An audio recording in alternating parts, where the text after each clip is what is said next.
Theo Greminger of PlayerProfiler.com. We are going to review the NFFC RotoWire Online Championship that you and I both participated in, and we're going to identify a few mistakes that people made, a few good picks, but we just don't want other people that jump into the RotoWire Online Championship to make these same mistakes. And I have to say that, maybe I made a few of them, but as always, the RotoWire Fantasy Football Podcast is brought to you by our friends at Circa Sports, Las Vegas, Fantrax, and realitysports.com, and we'll talk about them later. You participated in the draft. You participated in the live stream last night. Overall impressions of the draft that I will put up on the board as you're talking. And by the way, if you're listening on the podcast, there's a link in the audio description to view the draft board as Theo and I review it. So overall, I thought it was a good draft. You had some sharp drafters in the draft, like you had Billy Wazowski and you had Chris Vaccaro, both drafting, and they were drafting in one in the middle and one at the end. So two guys that I draft against, fairly often when we get to the end of the summer.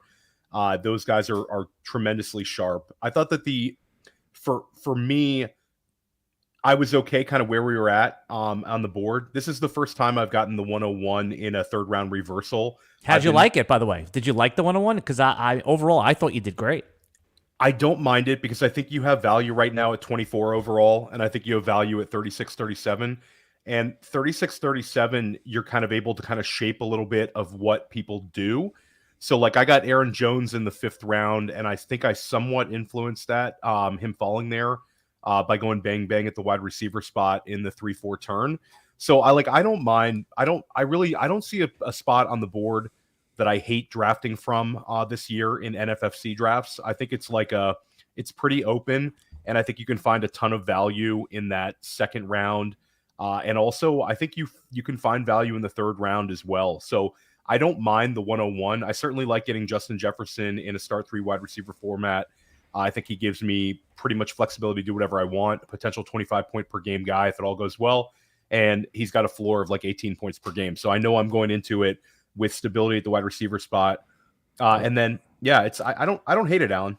Yeah, this is what you have to be prepared to do when you pick on the ends, and specifically spot 1 or spot 12. You have to be okay with reaching. A lot of times we see a tier of players coming up. It's the beginning of a tier, and we don't want to draft in the beginning of a tier. We was like, oh, I still like 6 of the players on the board. But you know what happens when you're on the end. That tier dries up by the next time you're 23 picks later. So you have to be okay with, quote, reaching ahead of ADP, and you were very comfortable with that. So you started your draft with Justin Jefferson, consensus 1-1, no surprise there.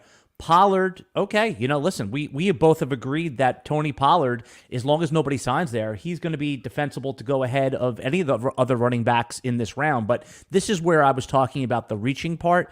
You took Christian Watson in round 3. That's ahead of his ADP. I was going to take him in round 4, so I was pissed off that you did it. And then you took Deebo Samuel, which nobody likes clicking the button on, but sometimes you have to make picks that necessarily you don't love, but the tier is going to dry up. So structurally, going wide receiver there at the 3-4, I thought was an important thing to do. But getting back to the Pollard pick, I knew I was going to take Justin Jefferson.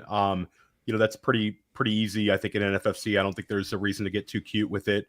If you're max entering this contest, or you're doing 20 entries, 10 entries, and you get several 101s, you might want to mix it up. But again, who else would be a defensible 101 in this format?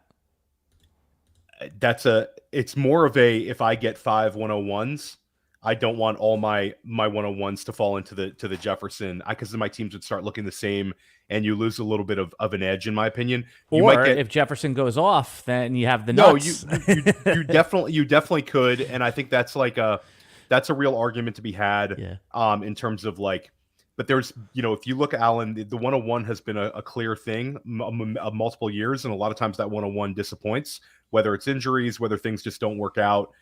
So I think mixing it up, but again, if I got 3 101s, I'm taking Justin Jefferson every time. It's just when you start getting into, we're playing devil's advocate here. Just take Justin Jefferson, everyone.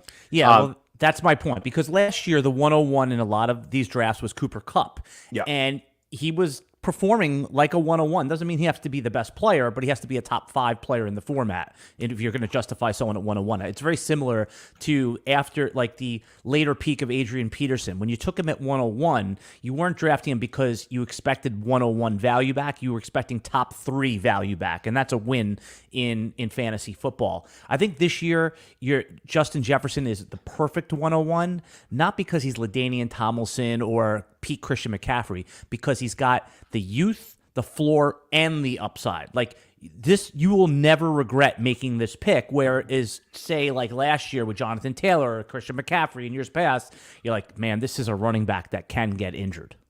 Yeah, no, absolutely. I mean, there's the unknown upside drafter still needs to dive into Justin Jefferson, and I think that the fact that Thielen's gone and Dalvin Cook is gone, we all are expecting, pretty big things from Jordan Addison to fill that Thielen role. But I think that their reliance on at least they're not really a completely heavy, but I'd say they're a neutral script check down team where they will throw to the running backs. I think that this year it could go down a little bit, even if it's like 5% or potential, less reliant on the running backs inside the 5. You might see a few more red zone looks for Jefferson. I mean, we can galaxy brain our way into Justin Jefferson being 2021 Cooper Kupp this year. Yeah, I mean, again, there's not much to talk about there. So structurally, Theo, let's identify, we talked about that this is going to be a mistakes podcast at some point. So you got in the first 5 rounds, you have your 3 receivers, you have 2 running backs that you're going to feel comfortable starting.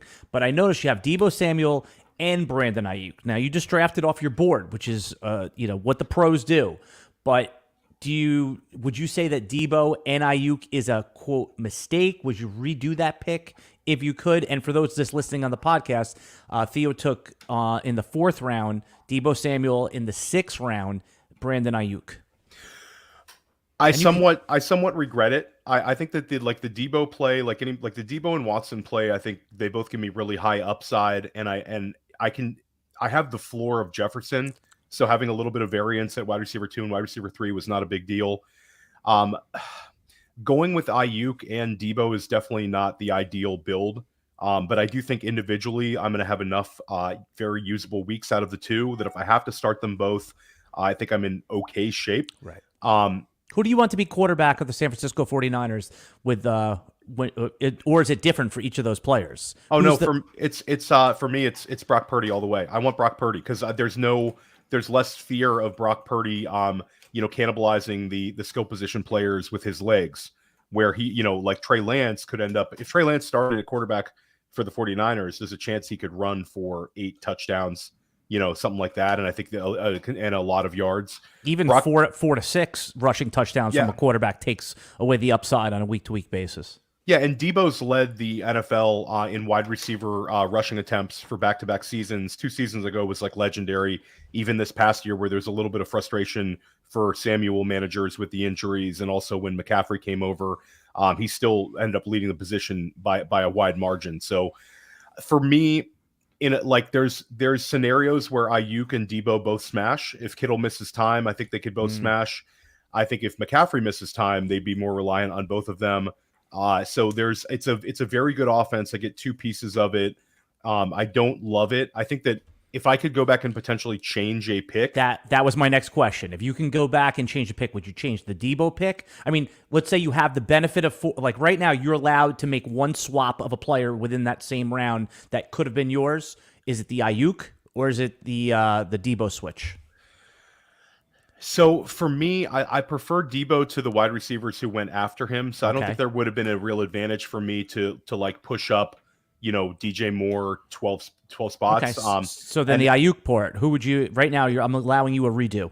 So I think that if it was, I potentially would have taken Miles Sanders or potentially a Cam Akers, where I took Brandon Ayuk and gone leaned a little bit more into running back early and had a 3-3 build instead of a 4 wide receiver and 2 build. But I think that's also easier said than done because I wouldn't have loved my options at the 801, Alan. So it's kind of like a sliding doors thing. We don't know how the board would have reacted to that balance. Maybe it would have been a little less inclined to go as wide receiver heavy, but I don't know. I think if I could have changed it, I would have done it, but I'm not like sitting here this morning like with massive regrets. It's a little challenging having Samuel and Ayuk, but it's also, it's potentially a hammer if there a couple of things happen. Yeah, and like you said, it's almost like a high-end handcuff at wide receiver. It costs you a premium pick, but I don't dislike it either. I just want to tell everybody first about Circa. Get ready for more millions guaranteed. The biggest pro football contests in Vegas are back and bigger than ever with 14 million, Theo, in guaranteed prizes only at Circa Sports. Enter in Nevada, meaning you have to go into Circa Sports to enter, but play from anywhere. You can send it in through a proxy. 2 ways to win and no rake. Play Circa Million, make 5 picks against the spread each week with 100% payback to players. Grand finale winner takes home $1 million. Last place takes home $100,000 booby prize. I mean, come on. If you get you could just try to tank the contest and win $100,000 with quarterly and full season payouts, $6 million guaranteed. Join Circa Survivor. So if you love Survivor contest, to select one team each week straight up with no repeat selections. If the team loses or ties, this entry is eliminated. Each team can only be picked once in a season. You guys know how to play Survivor. Go 20-0 or be the last person standing, and you will win it all. $8 million guaranteed, $14 million guaranteed prizes. Visit circasports.com for details. Do you play Survivor? Do you do a contest during the year, Theo? I have in the past.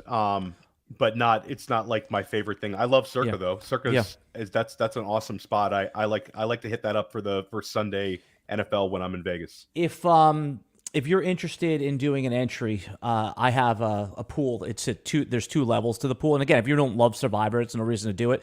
But there's a $25 one and I have a $100 one. I don't run it, but an associate of mine does. And, it's like a $5,000 prize. And again, it's just, I think Survivor content is good when you're on a podcast. Hey, who do you think is going to win? Oh my God, we've made it to week 8. So if you're interested, I'll give you the details on that. Anyone listening to this podcast, you are not invited. Okay. Appreciate that, Alan. Thank you. Thank you for getting. No problem. We were talking about some draft mistakes that we made on, you were talking about how the 2 San Francisco 49ers. I don't think that was as big as a mistake as, someone looking at the board might think. You took some heat for your 8th and 9th round pick of James Conner. I think that if we look at ADP and we think, oh, this guy's an 8th round pick. This guy's a 4th round pick. I believe that James Conner is a defensible 5th round pick. Alan, it's funny because I took on air heat, but I don't think anybody who drafts a lot in these contests is disliking that sort of value. Exactly. And I was still able to get a George Pickens. But explain why first. Explain why James Conner in the 8th round it could be, I would say this is one of the top 5 picks of the draft as far as value. So I think James Conner gets my team off to a really fast start because I think James Conner might lead all running backs in touches for the first month of the season. He could potentially break down, but at the end of the day, the Arizona Cardinals are going to lean on him like they did the end of last season. He also caught passes to end last season. He had several games. He's a 3-down back who has top 5 finishes on multiple teams. And the backs behind him are Keontae Ingram, who I like. I've been drafting a lot of Keontae Ingram, and I took him in this draft. But it's funny that the James Conner hate, it's like we talk about this on the Sonic Truth Pod, Alan. People hate drafting Arizona Cardinals. People hate drafting Tampa Bay Buccaneers. And you're able to get them at a significant discount right now. I think Chris Godwin's a value. I think James Conner's a value. And it's just like when you press the button, nobody in your league is going to go like, oh, that's so cool that you got him. But at the end of the day, if James Conner averages 15 points per game over the first 4 games of the season, I'm not surprised by that. I think there's a chance he could break down. That's every running back. But that's every running back, exactly. So it's like to get that sort of volume. Except one. There's one running back that's not breaking down this year. His name is Bijan Robinson. Oh yeah, Bijan Robinson to the moon, Alan. I'm with you on that one. But it's funny, like I don't think anybody would give me like there was Todd didn't like my James Conner pick, but I know that there's some very, very sharp drafters on him. I'm not going to name their names because I don't want to give away their draft strategy, but a couple of guys that draft regularly in the NFFC like James Conner. And I think he's fine. And I was able to balance him with really high upside picks. All 3 picks around him were high upside guys, in my opinion. here's the James Conner dilemma. If you were taking a running back there, David Montgomery, who a lot of people like in the 8th round as well. I mean, Jamal Williams in the David Montgomery's new role on the Lions led the NFL in rushing touchdowns. Was Montgomery even a consideration for you, or was this an easy call when you were picking a running back in the 8th round? No, I think that they're absolutely two guys that I would consider in the same tier. I like both those guys, Alan. I think that David Montgomery, again, he has maybe less of a potential weekly touch role, and certainly a little less receiving upside. But I think Detroit's going to score a ton of points. I think Gibbs and Montgomery are fine to take. But Alan, I draft a lot. I took David Montgomery like Monday night in the 7th round of another format 350. So I'm open to drafting both. I think structurally they both make a ton of sense. I'm okay in a really heavy wide receiver build to start with one of those guys as my RB2. This one I get him as my RB3. So I mean, hate away. Anybody wants to hate James Conner, it's like, that's cool. Give me all the James Conner in the 8th. Yeah, and I jokingly, but kind of seriously, on the Sonic Truth podcast, which you produce at the Player Profiler Network, said that James Conner will outproduce Breece Hall this season in fantasy points, and that's looking more and more likely. To me, it was a stone cold lock, being that James Conner is going to get a 6-week head start on him there. Theo, my draft, I'm going to move over to the 6th spot. So anyone, again, listening on the audio podcast, just go in the video description, or the audio description, click on the show the board link, and you can see Theo picked from the 1 spot. I picked from the 6th spot. I have been touting Bijan Robinson. I'm taking him. I would take him at pick 2, and I really stand by that, except you have to adjust to the format itself. The NFFC format in a room like this is you need to have wide receivers that you feel good about starting every week, or you cannot win, in my judgment. You don't want to start getting into these you don't want like Mike Williams, who I did take later on, to be your first wide receiver because you're hogging some running backs. Now, if you want to do a contrarian strategy like that, it's fine. So ultimately, as much as I love Bijan Robinson, and I would have taken him as the first running back off the board, I still believe having an elite wide receiver in the first, at least one in the first 2 rounds in this format, is the way to go. Did I make a mistake passing on Bijan for Tyreek Hill? I don't think you made a mistake with your selection of Tyreek Hill. I mean, Tyreek Hill has wide receiver 1 overall upside. I think that it's just when I think it's difficult to start running back in the NFFC, which I know you didn't do.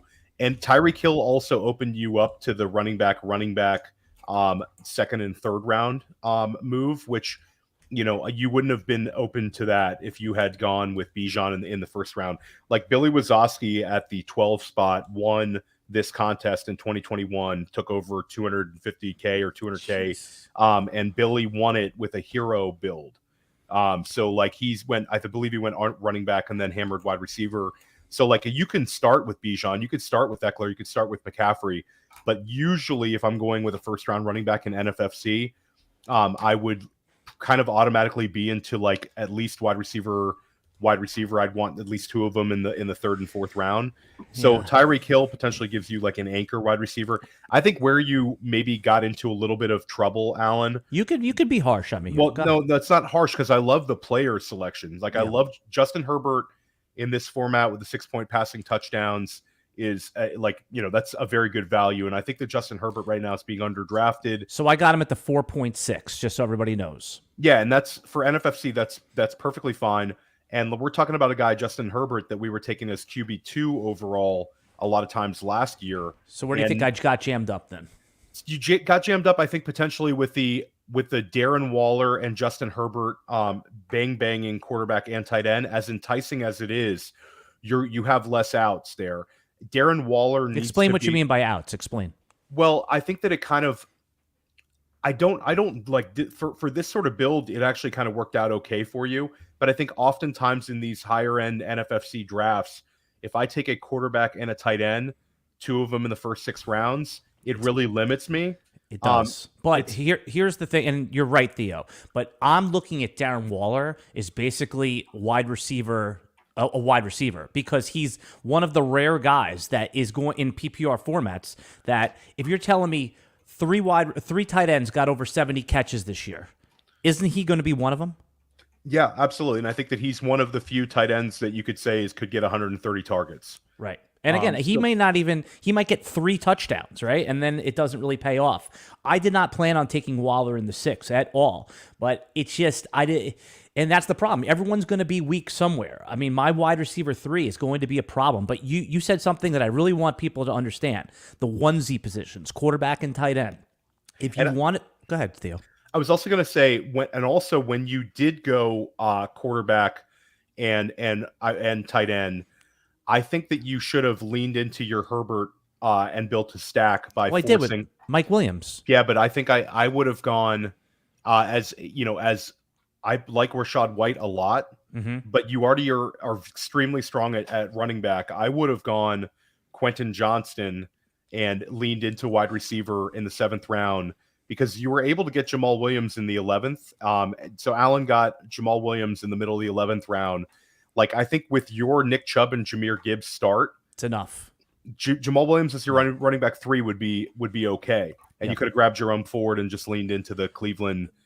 So I think I would have forced that stack a little bit more. I think that the Waller Herbert combination almost made you should have gone away from getting your RB3 in the 7th and leaned into wide receiver, even if it was an upside wide receiver that you couldn't necessarily use in week 1. That Pickens, Burks, Quentin Johnson tier is enticing. And I think that you could have just pushed Quentin Johnson. Like Quentin Johnson, Mike Williams, if Keenan Allen went down with your Justin Herbert correlation, that's really good in a tournament. Yeah, so what all makes sense. The reason that, and in hindsight, I think that could be a draft mistake. I did not want Quentin Johnson because I'm not a rookie wide receiver drafter. Now, it's hurt me with Jamar Chase. It killed me with Jamar Chase. It killed me with Justin Jefferson. Right? Jalen Waddle. So, yes, there are. So it depends on the price, right? Like last year, Chris Olave, you were getting him at a fair price at like the 7th, 8th, 9th round. It was somewhere in there.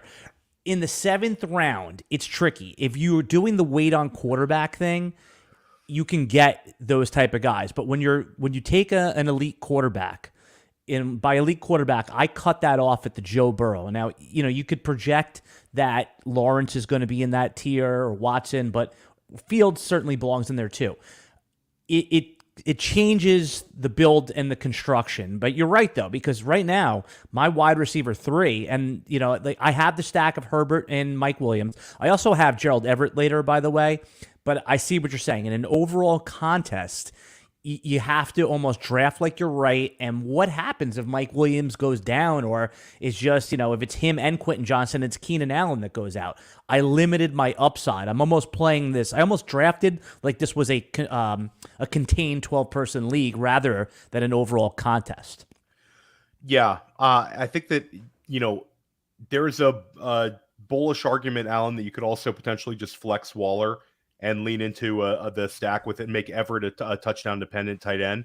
Interesting. I just think it's a little thin at wide receiver. Oh, very thin. Yeah, so you're just a little thin at wide out, and I think that I think a little like unnecessarily heavy at running back, because I think Chubb and Gibbs kind of gave you 2 potential top 8 guys. Here's the thing that I've learned in the past with the NFFC. So a lot of NFFC players go wide receiver heavy, and then they say, I'm going to use my fab just to get the next man up running back. If Jonathan Taylor goes down, we're going to bid big on Zach Moss. Not that we think Zach Moss has upside, but if he gets 15 touches, that'll get me through the week. I wanted to make sure I was good at running back, because I don't want to be in on that big bidding for running backs. It's very rare that wide receivers pop up on the waiver wire that are usable, right? I mean, if Justin Jefferson went down, there's no wide receiver that you're going to be like spend half your fab on because you think that this wide receiver is going to get the same target load as Justin Jefferson. It'll probably be spread around. But it's the opposite is true for running back. So it is easier, I agree, to go wide receivers and then use your fab in the NFFC or any league to get the running backs because we have those projectable touches. I got a little mesmerized with Darren Waller but I like what you said there. If Everett proves to have a floor of like 5 for 50 every week, if Herbert is hitting him, now he becomes that guy. Waller becomes my flex. And then also in my draft, I have in the 8th, 9th, and 10th round, I got Gabe Davis, Jacoby Myers, and Odell Beckham.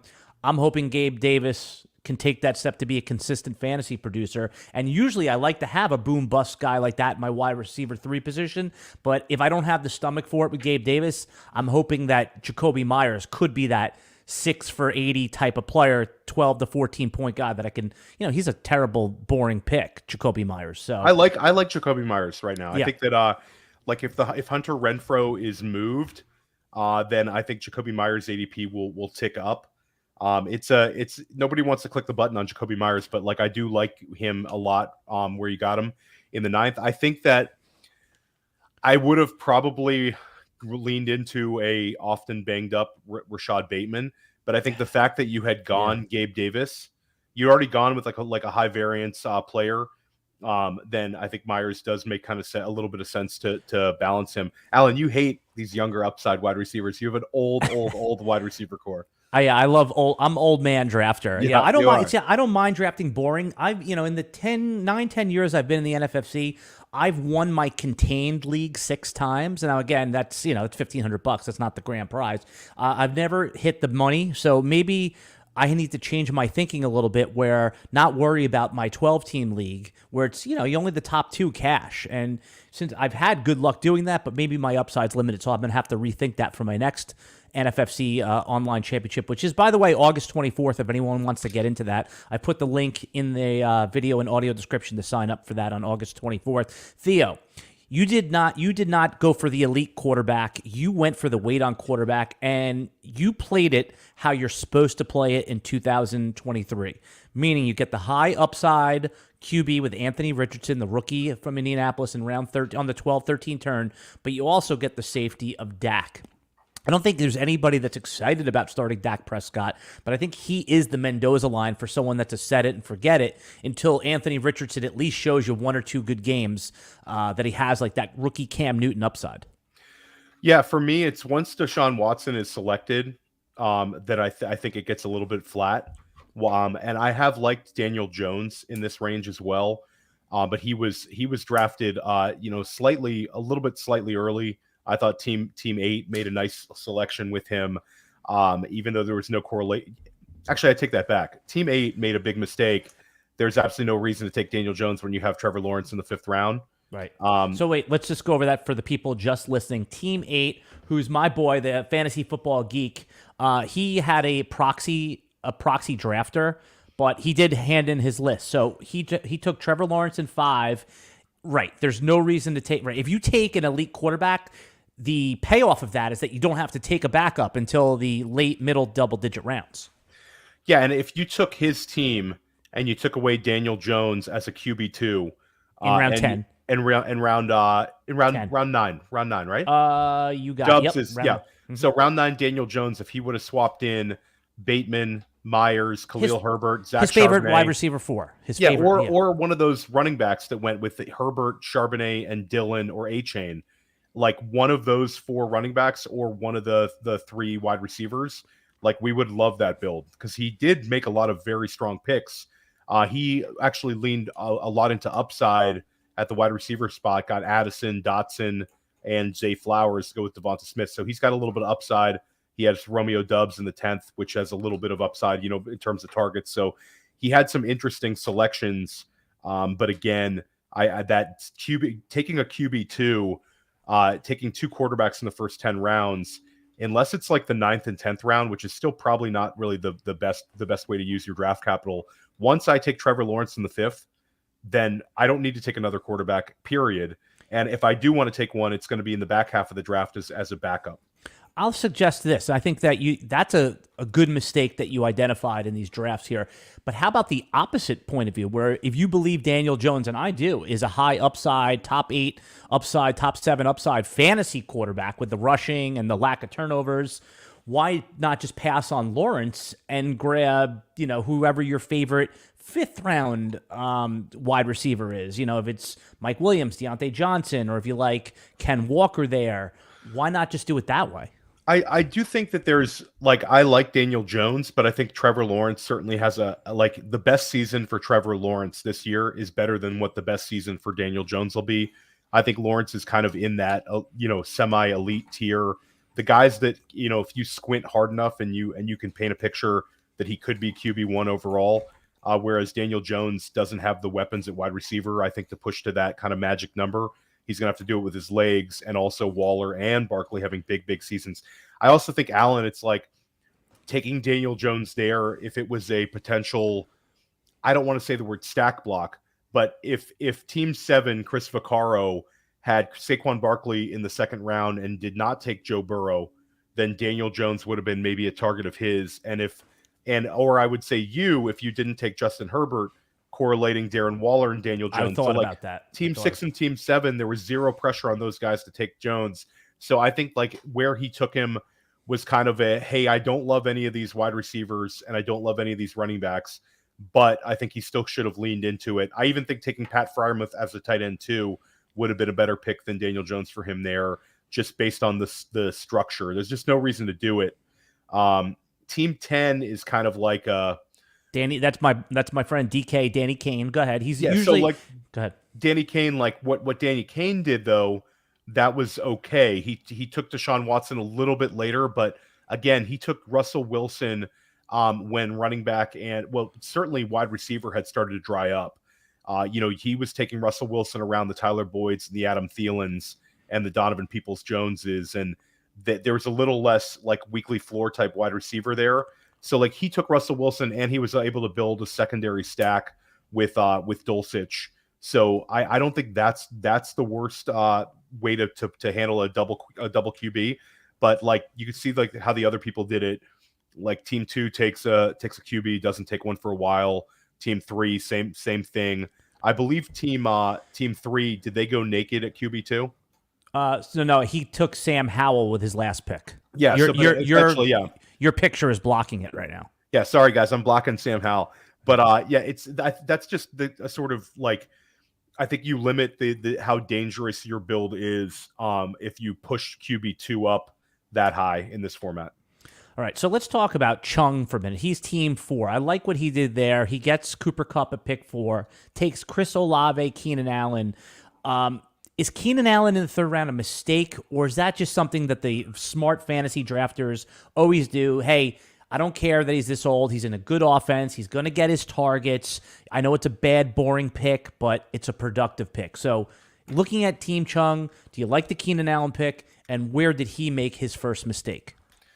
See, I always kind of like Chung. Chung is my boy. I draft against him in the live New York City drafts, and he's a 0 RB guy. So here he goes modified. I like his team too, by the way. His teams are always dangerous, and I think that Chung. One thing about his builds is he's the kind of guy that's not afraid to finish last, because like he'll take a little bit of risk in his builds. But this team actually worked out quite well for him because he's able to get James Cook and Devon Achane as his RB2. So like he's leaned into Travis Etienne, but I think he has just enough to kind of get by at RB2. But Allen, it's like for this format, he gets it. He's Cooper Kupp, Chris Olave, and then like Keenan Allen is not as exciting, but I think if Keenan Allen has a healthy season, you're talking about a guy that's like a 14, 15 point per game player. And he's your third wide receiver. I mean, that's that's exactly what you want right there. So if he went receiver, he takes the 4 receivers off the bat, but right after I tell you about Fantrax, you're going to let me know where he's weak because of this 4 wide receiver build. First, guys, Fantrax is excited to announce the Fantrax Game Day Experience giveaway. Fantrax will be sending one lucky fantasy football league to a regular season NFL game of their choice, along with $6,000 towards travel and accommodations. All you have to do to enter this giveaway is create or join a Fantrax league. And by the way, Fantrax, if for those who've tried it about 10 years ago, 5 years ago, it is way different now. I have a couple leagues on there. They've really polished out the app. The more leagues you create, the more chances you have to win. There's a reason why fantasy players who try Fantrax make it a permanent home for all their fantasy leagues. Go to fantrax.com/RotoWire, RotoWire. Sign up today. And then lastly, Theo, I just want to let everybody know about Reality Sports Online. By now, most of you have probably heard of Reality Sports Online, the most powerful fantasy sports platform where owners get to build and manage their fantasy team like a real NFL general manager. But the question is, have you actually tried it? It's time to go see what all the buzz is about in the Dynasty community. Free agency, multi-year contracts, rookie draft, multi-year team trades, franchise tags, contract extensions, first-round rookie options, automated contracts, salary cap, and much more. It sounds a little complicated, right? It's not. The best thing about Reality Sports Online is the front office, and it doesn't take any more time than a standard league. It just requires more strategy, Theo. Think you're among the fantasy elite? Well, this platform is going to test your mettle. Still not sure? You can test out our general manager skills for free in a mock free agency auction. If you like what you see, use the promo code RotoWire, ROTOWIRE, to get 10% discount on your team. Fantasy just got real at realitysportsonline.com. Let me take a breath, Theo. Hold on a second. It's a very, very good live read. Oh, my God. You're a pro. Well, you make it easy, my friend. You're an excellent analyst in the color chair. By the way, if you like seeing Theo on the podcast, him and I do a podcast every week with Matt Kelly called The Sonic Truth on the Player Profiler YouTube page. I mean, I'm sure everyone listening here is subscribed over there, but we're going to move that podcast to once a month during the season just to give, we're going to do, it's mostly dynasty focused, so we'll be doing buys and sells and all that kind of stuff. And Theo's going to be popping in on the RotoWire normal podcast every once in a while in between all that kind of stuff too. Theo, when we last left off, people were looking at Team 4, Chung's team, and he just loaded up on wide receivers. Where did it cost him and why? See, I like his build a lot. I think that's the kind of build that I have made in these NFFC leagues and felt kind of dangerous with. Again, like he's got to have a couple things work out for him, which kind of gives people a little bit of pause. But I think sometimes punting RB2 allows you to do a whole lot of things. And he punted QB and he punted RB2. He still ended up getting Tua and Geno Smith. So yeah. I think that could be kind of a headache for him. Right. Like understanding which one to start. Like week 1, you have Tua against the Chargers. I mean, that seems like it would be a good start. I don't know. I mean, but then you have, who's the Seattle playing week 1? That I would have to pull up. But okay, I think he actually built 2 sneaky correlations as well with Tua and Devon Achane, which is like Achane has potential as a receiver out of the backfield. And you also have the Treylon, he's got the Geno with Jackson Smith and Jigba. So like, I like what he did a lot. And again, like Cooper Kupp, Chris Olave, Keenan Allen, he has the best trio of wide receivers, I think, of anybody in this build, at least at the beginning. And shout out to Lee Ving. This is a 6-point passing touchdown. This is a 1-point PPR, start 3 wide receiver with a flex. And a lot of people put a wide receiver in the flex in NFFC. No tight end premium either for those. No, none. 5 years ago, Theo, I would never have to answer that question. It's just so funny that that's like a question we get. And that shows that everyone's getting out there and trying different types of leagues. All right, let's move over to Statsational's team, Team 2. Now, Theo, Statsational, John Alicia, he is a world-ranked DFS player. He plays high-stakes redraft, but he'll admit that this is not his area of strength. I think he did some really good things, but I do think he made a few mistakes here. We're trying to identify mistakes, not because we're just bagging on people, because we want you, when you try the NFFC, the listener, we don't want you to make these same mistakes. And by the way, it doesn't mean that Theo and I have the book on what's right and what's wrong. This is how we play high-stakes fantasy. So the 2 tight ends, he took Hawkinson in round 4, Kittle in round 6. Is that a mistake or is that a good play? I feel like it's slightly trying to thread the needle. I mean, both those guys have high upsides, but you're basically needing both those guys to be 15-point per game types. Like, and again, at the tight end position, tight end 6 is like wide receiver 36.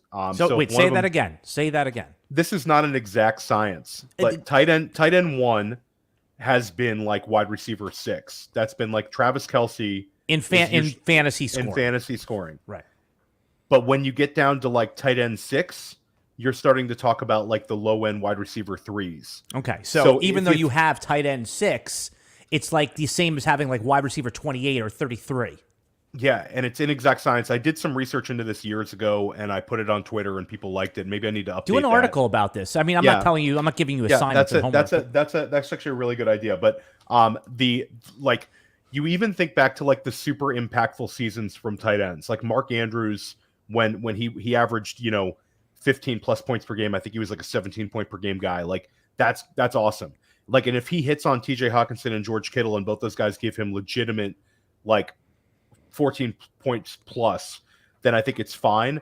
But I think double tapping it in retrospect was difficult. Like, and George Kittle presented himself as a really good value, I think, in the 6th round. So what would you have done here? So give the correction. Would you have passed on Hawkinson in 4 for, you could see who went after him on there in the board, or would you have, again, we're talking only hindsight here, or passed on Kittle? Now, when you pass on Kittle, you have Hawkinson. So which one of these represents the better value, and who's the player that you would take instead of the one that you're about to cross off? I think Kittle in the 6th round is a better value than Hawkinson in the 4th in NFFC, but once there's people that would argue that. So there's some people that are on the TJ Hawkinson could be tight end 1 overall this year train. And that's, if you believe that, that's fine. But once I've selected TJ Hawkinson in the 4th round, I'm not taking another tight end in this. I think a lot of people do play tight end premium, Alan, and the double tight end builds in those sort of formats, like, I'm okay with. Right. But again, like here, it's he didn't necessarily love the Jackson Smith and Jigba, Hollywood Brown, Jordan Addison, Tyler Lockett tier. But having one of those guys instead of Kittle, I think at the end of the day he would have liked it, because he basically had to play catch up at wide receiver. I like the Brandon Cooks pick. That was fine. I probably would have considered Cooks over Connor if I would have gone Pickens Cooks fine where I picked. But like going in with this Juju, Sutton, Lazard, DPJ, and trying to cover up at wide receiver is difficult. I think devil's advocate is he's only going to have to start 3 wide receivers, because the Hawkinson Kittle commits you to 1 in the flex. But having Christian Kirk as your wide receiver 1 and those guys, picking for your 2 and 3, that is difficult. Any worries? He took Josh Jacobs at the end of the 3rd round. Everybody that's listening to this podcast understands that there's some serious holdout risk with Josh Jacobs. And even if he doesn't hold out, you have an unhappy running back here. You have a running back that, I know that this is like a narrative thing to say where, okay, if he has like a little bit of a hangnail, he's going to sit out. But there's something to that. Is the end of the 3rd round, is that the right place for Jacobs, or is that a mistake if you're drafting right when you hear this podcast? I think end of 3rd is fine for Jacobs. I think that he's not a target of mine. But ETN or Jacobs? Jacobs. Okay. I like ETN, but I'll say, Jacobs showed us last year that he's able to handle excessive amount of volume, and the Raiders also passed to him. ETN, we want him to be passed to. I picked 6 already. We talked about my first pick, Tyreek Hill. I almost took Amon-Ra St. Brown. I know you like Amon-Ra St. Brown, but is that a bridge too far? Like, if you like a player that much as I like Amon-Ra, is it okay to take him at pick 6, or do you think that Tyreek Hill is still the better pick for fantasy football? I am okay pushing Amon-Ra St. Brown up. I think that Amon-Ra St. Brown is a stud. I think he gets like 170 targets this year. But I would, gun to head, if I was doing one entry in this, I would take Tyreek Hill over him. Okay. But I've been pushing up Amon-Ra into like the 108. Like, I've gotten a couple of 108s where I've gone Amon-Ra St. Brown, and I like pushing him up. I took him in a high stakes format I did these exact same start as Billy Wazowski. Yeah. And that kind of makes me feel good when Billy's doing the same thing I did.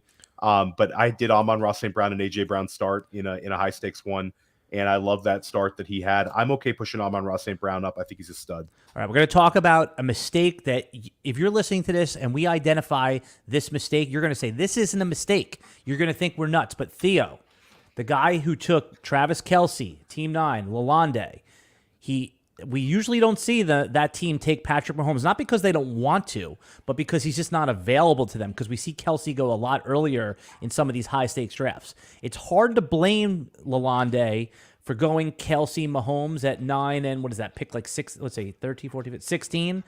But we talked about earlier in the podcast that taking the onesie positions in the top 5 picks, both of them, does limit some of your flexibility. Is this mistake, given that this was pretty much the answer key last year? I hate calling this a mistake. Again, right, me too. So there's a couple issues here right now with taking Travis Kelce and Patrick Mahomes. It's almost a law that if you take Travis Kelce, you take Mahomes. If you can get him, right. Whether it's a best ball format like Underdog. Does RotoWire do a promo with Underdog, Alan? Yes. Okay, so I'm allowed to say the word Underdog. Okay, yeah. So Underdog. By the way, you could say a competitor. You could talk. I say competitor. The only thing you can't do is mistake us for Roto World. I think that's a pet peeve of Peter Shanky. Which, by the way, I get it. You start RotoWire, and all of a sudden a company Roto World comes up, and people mistake you. It's like, you know. But go ahead anyway. Roto. But so Underdog stacks Kelce. So underdog, like you see it, like it's almost automatic. If you take Travis Kelce, you take Patrick Mahomes. In NFFC, you're taking Patrick Mahomes in the second round if you want him. And if it's some other formats, you can sometimes get Mahomes in the third. But Kelce Mahomes stacks, that's what people are doing when they get Kelce. It's a double bet. They're unbelievable players. They could be tight end 1 and quarterback 1 overall. But you really limit yourself. I think that this team did it well because they dove back into the wide receiver spot and they were able to recover with Metcalf, Cooper, and Hopkins with it. So like they did it right. I just think at the end of the day, when you're in a tournament setting like Underdog or this particular online championship, and everybody has the same correlation play, it takes the edge off of it a little bit. That being said, if you're a high volume drafter and you're doing 10 of these and you take Travis Kelce, you don't want to not have it. But again, I think it's too common this year. You think back a couple seasons ago, Alan, it was Lamar Jackson, Mark Andrews stack. The year after, it was 2020, and Lamar Jackson had just gone insane in 2019, and Mark Andrews was tight end 1 overall, and you were seeing everybody doing this Mark Andrews, Lamar Jackson combination, and it didn't work out that year. This year, you're seeing it here with the Kelce and Mahomes. It could very well work out. It's just I have a bunch of them on Underdog, and I think like I'm covering my ass on this one, but it's trying to thread a needle. You're also like again, you're going quarterback, tight end in this format, which is like a difficult one. Team 9, it worked out great for him, and he did the right thing where he said, "Okay, I'm on quarterback and tight end. I cannot get jammed at wide receiver. I know I'm going to get running backs." And he actually, I mean, he has a really, really good build here. Like Team 9 really did it right. And I'll say that the Rondell Moore pick, the Rashee Rice pick, and getting Kamara and Pacheco to go with Pierce and Sanders, like Team 9's very, very dangerous with this pick. But I think sometimes going Kelce Mahomes can go south. Yeah, I think you also have, Alan, like when you take Kelce at the 9, there's some Kelce 12 teams in this format because sometimes tight end gets pushed down. So like I know like my friend Nelson Sousa, who I draft with in New York City, who's one of the best NFFC drafters, like excellent. He has a Mahomes Kelce at the 12. So like it's obviously different than what the Team 9 did, but like Kelce does fall to the 12 in this format as well. So like I haven't seen it. I've seen him go. This is the latest I've seen him go in the draft boards I've studied. But you're right. It because it's only a 1 point PPR. But yeah. It's just amazing. Just to give you a sense of what Theo talked about it a little bit. And by the way, if you love videos like this, if you love Theo Greminger on the podcast, do us a favor. Just hit that like button. And of course, if you're Alan, I'll give you one. Last year, hang on one second. Let me. Sorry. I'm getting people to like the video here. So click the like button for us. Let us know that you enjoy content like this, and click the subscribe button to the RotoWire YouTube channel. We're going to be putting up new videos every single day. All right, Theo, go ahead. Last year, I had a Kelce at 24 overall in I believe it was an NFFC Super or Primetime. So it was a Cup at the 1 and Kelce at the 212 combination. So he's really like corrected. But like last year, like Kelce was, going 15 spots higher in tight end premium, and you were able to get him at the end of the second round. So like NFFC drafters have really, really adjusted with Kelce this year. It's just interesting to see. Yeah. Well, because we're as much as we don't think that we're recency bias. I mean, he was the answer last year, and now it's a year older. So I told you I put out a video for the Player Profiler channel, and it's also up on RotoWire YouTube. Is Kelce is a defensible 1.1? That doesn't mean I would do it, but there is a case to take him at the first overall pick. All right, Theo. As we round this out a little bit here, we're talking about the biggest draft mistakes. Let's take a quick look at Team 5, Throckmorton, okay? I have that right. Throckmorton starts off with Eckler, T. Higgins, Lamar Jackson, Najee Harris. Very well balanced team. Michael Pittman, Hollywood Brown, and you could see the rest of his team by clicking on that video link. So where do you think that he did it right? And then let's identify at least one mistake that you think he made, if any. I can't really criticize this team because I think they have pretty good structure, and I thought they got good value where they selected their quarterback and their tight end. They didn't push either one of them up. If I wanted to really nitpick it, I think he could have gone Keenan Allen and potentially taken Justin Herbert and leaned into his Austin Eckler start. It could have been a little bit more dangerous. He doesn't really have any correlation where I think that was kind of available. But hey, man, I'm not going to criticize somebody for taking Lamar Jackson. I think he's going to absolutely smash this season. But I think if we could have changed this up and it would have been an Eckler, Higgins, Keenan Allen, Justin Herbert build instead of the Najee and Lamar Jackson, I think we could have walked away and maybe thought that this was a little bit more dangerous team. Mm-hmm. He would have had a lesser player at RB2, but he would have had correlation and maybe a little bit stronger wide receiver core. That's my only real criticism. But other than that, like structure, he was fine. I don't think that the Kirk Cousins pick was egregious. I think that was fine, but it's far enough back. It's not really that necessary. Like for me personally, like what you saw Stopa do. Stopa took a high-end QB, Josh Allen, and he didn't take his QB2 until the 20th. I think QB2 is an overrated position to kind of lean into in this format. The defense for it is that in a normal 12-team draft with 16 rounds, there's going to be high-end, like Kirk Cousins might be on the waiver wire in that league, whereas in a 20-round, 12-team draft, the options on waiver wire are going to be more like the Mac Jones, maybe the rookies. So it is a little bit thinner. I mean, that's the only defense. I'm not saying that you should do it. All right, for the last part of the podcast, Theo, this is what we're going to do. We're going to grade each other's teams and grade our own teams with brutal honesty. And when I say grade, we're going to use an A through F grade and then give the percentage chance that you can finish in the top 2 in the league because that's what gets paid in the NFFC, okay? So I'm going to go first, all right? I'm going to give your team...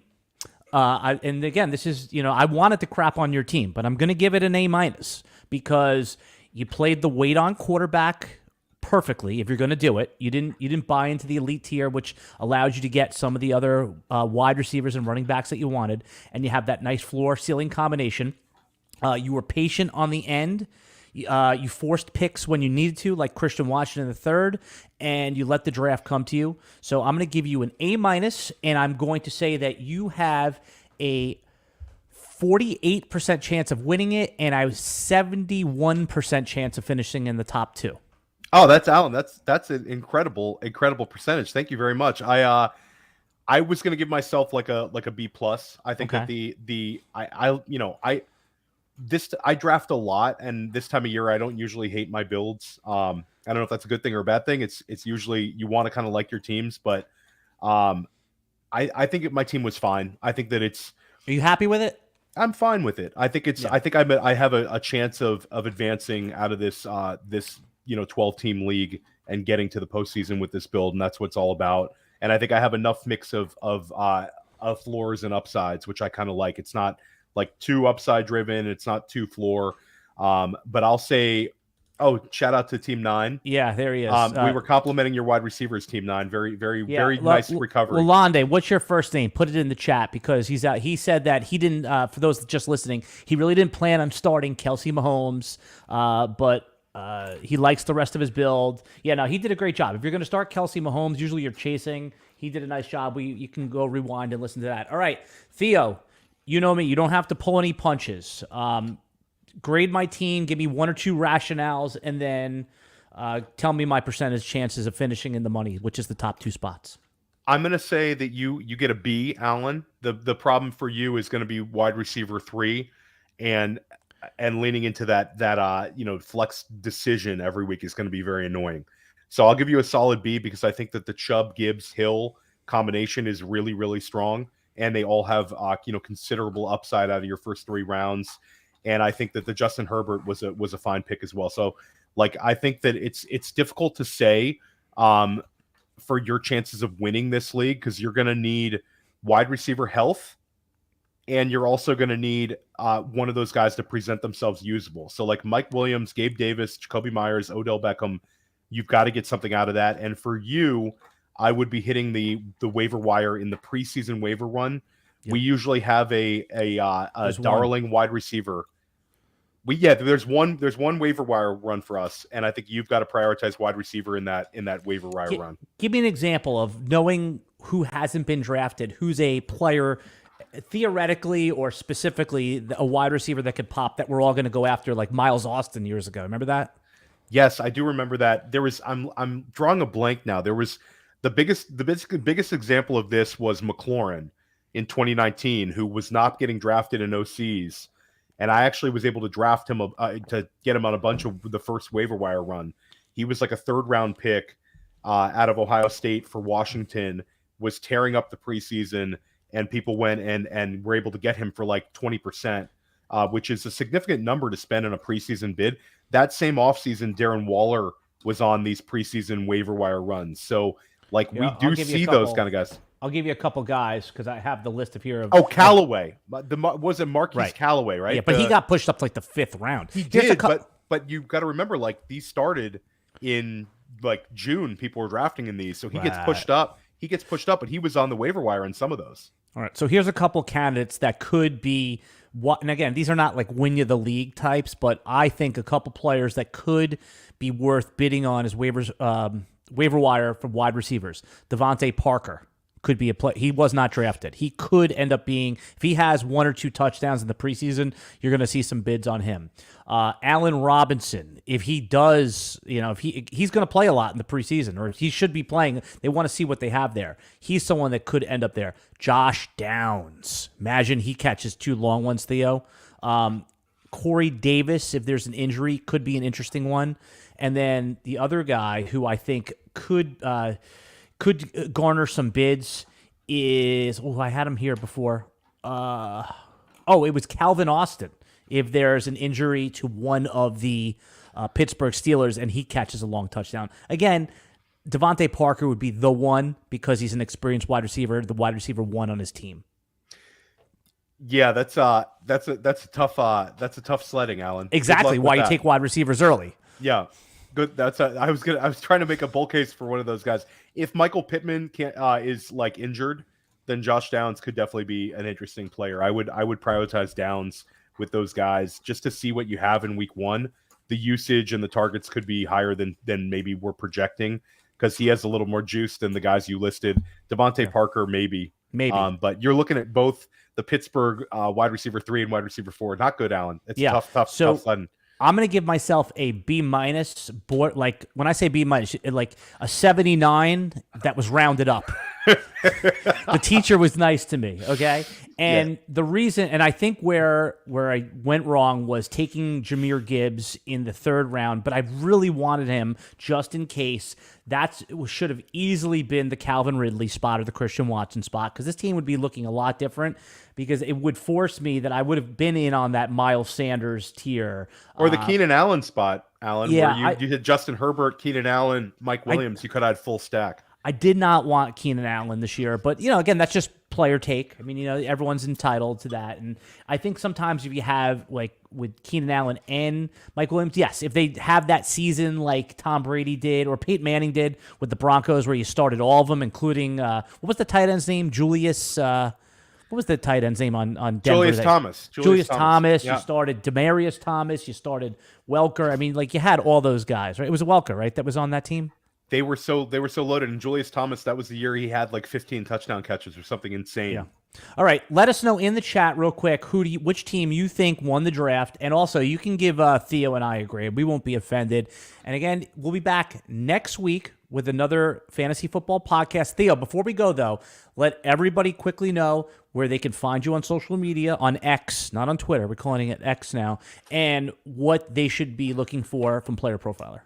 Like DMX said, X going to give it to you, Alan.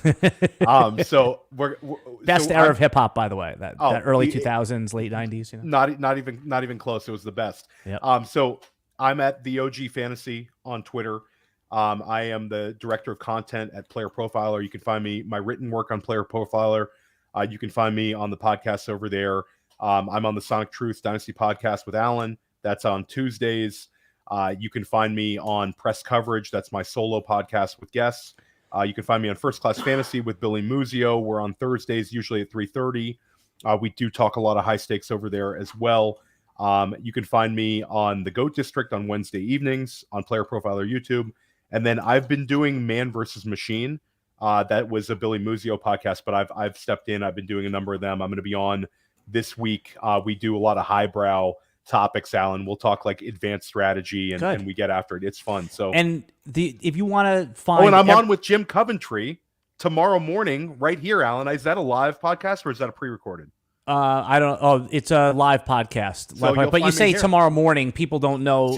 Saturday morning with Jim Coventry right here on RotoWire. I believe it's 11:30 East Coast time or 11 a.m. East Coast time, something like that, Alan. Right. And then if you're hearing this on the repeat, like I said, you could find it on there. But if you want to find all things Theo, just go to The OG Fantasy on Twitter. He posts all of his content there. And most importantly, if you like NFFC and you want to get in one of these drafts, I've put the links to join the next one, which I'm going to be running August 24th at 8 p.m. Eastern time. That's a Thursday. You could just click right on there and sign up. It's $350 to enter. There's a $250,000 overall prize, $1,500 league prize.